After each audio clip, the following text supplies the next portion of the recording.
अंदर की खबर में आज हम आपको बताएंगे टनल में कंपन, बढ़ रही टेंशन, क्योंकि टनल में डिटेक्शन के लिए टीम भी आ जाई थी। उसने कैसे चेक किया था उस कंपन को, ये भी आपको बताएंगे। लेकिन आज सबसे पहले हम आपको बताते हैं वो तस्वीर जब सामने आई जिसमें एनडीआरएफ की ओर से मॉक ड्रिल किया गया कि मजदूरों को कैसे बाहर निकाला जाएगा स्ट्रेचर के जरिए।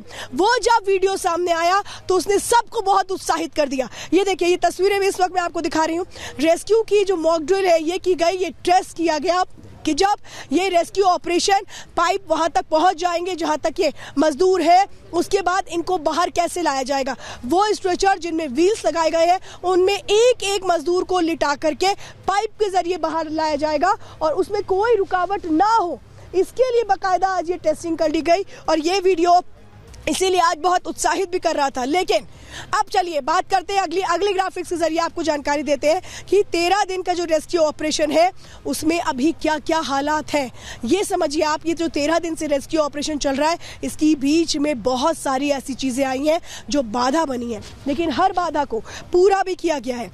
मलबे में सरिया नहीं है, अब ये कहा गया है जो रास्ता है वो क्लियर है, लेकिन अभी जानकारी मिल रही है कि एक सरिया बीच में आया है। लगातार टीम्स की ओर से कहा जाता है कि अनुमान लगाया जा सकता है, लेकिन वो अनुमान कितना सटीक है इस पर पूरी तरीके से आश्वासन नहीं दिया जा सकता है। इसीलिए आपको बता रहे हैं कि मलबे में अभी भी जो सरिया है वो आया है।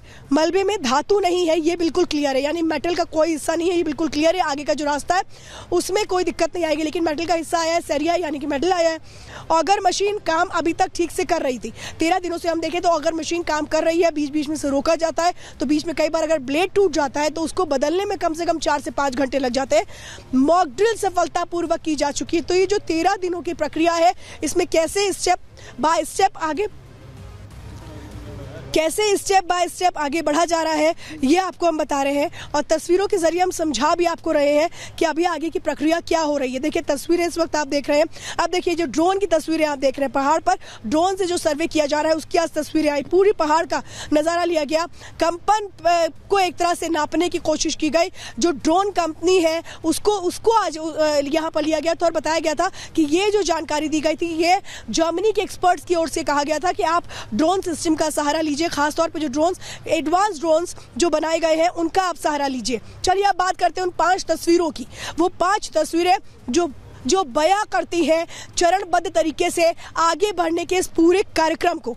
आप ये समझिए कि सबसे बड़ी आराधना और पूजा हो रही है। कहते हैं कि जब इंसान का बस किसी आगे नहीं चलता तो फिर भगवान ही चमत्कार कर सकता है, और आज हर कोई यही दुआ कर रहा था। लगातार यहाँ पर जो मंदिर है जो बनाया गया है उसके पुजारी भी यहाँ पर आए थे, उन्होंने भी कहा कि पूजा अर्चना का सिलसिला हुआ, सलामती की कामनाएं हो रही हैं, लेकिन परिजन परेशान है जिनके अपने अपने यहाँ पर मौजूद है। सोचिए उनकी दिल की धड़कनें कितनी बड़ी हुई होंगी। आज दिन भर इन लोगों ने क्या कुछ कहा, सुनिए जरा। मैंने भगवान से नतमस्तक प्रणाम किया है, नाक जमीन में लगाई है। मैंने कहा है ये बासुकी नाग, सारा प्रशासन हिल चुका है, और यहाँ पे जो है कर्मचारी अर्थात लोकल आदमी जो है हमारे तो हाथ पाँव ही नहीं कर रहे हैं घर में। भगवान से यही दुआ करते हैं कि और सरकार से कि बच्चों को जल्द से जल्द भगवान निकालें, और सरकार भी अपने काम में लगे हुए हैं।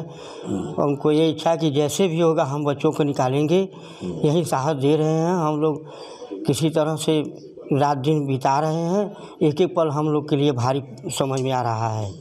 जी हाँ, जिस तरीके से युद्ध स्तर पर काम चला है, स्वयं प्रधानमंत्री जी, भारत सरकार, दो मुख्यमंत्री जो हैं उत्तराखंड और उत्तर प्रदेश सभी लोग लगे हुए हैं, प्रांतीय रक्षा दल, एनडीआरएफ, एसडीआरएफ सभी टीमें लगी हुई हैं। हमें पूरी उम्मीद है कि आज शाम तक हमें बहुत अच्छी खबर सुनने को मिलेगी। हमारा भाई जल्द वापस आएगा, हमारे बीच, अपनों के बीच में आएगा।